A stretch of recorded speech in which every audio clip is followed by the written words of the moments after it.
Scientists are still discovering full skeletons that lay buried in the little-known murder island almost 400 years after Australia's first and biggest mass murder. 60 Minutes reports. The mutiny and massacre that occurred on Dutch sailing ship the Batavia in 1629 is Australia's bloodiest shipwreck. After making her way south, the Batavia struck a reef 40 kilometers off the coast of Western Australia near the Houtman Abrolhos Islands, a chain of 122 islands in the Indian Ocean. About 40 people drowned trying to make it to land, but those who survived to swim to the nearby Beacon Island, later named Batavia's Graveyard, were in for worse. Source supplied. As they waited to be rescued, 125 men, women and children were slaughtered by mutineers over 3 months.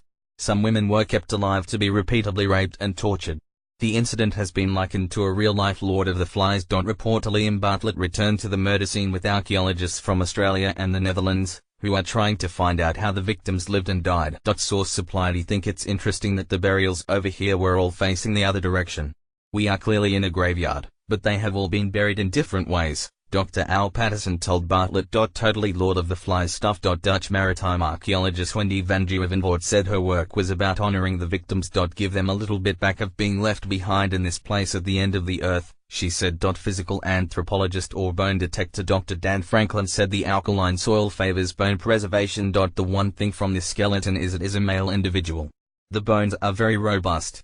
There's a lot of markings that indicate quite strong muscles, he said of one skeleton. The mutineers responsible for the mass murder were eventually discovered and hung in the gallows. It's unknown how many victims are buried in the sand. The excavation continues.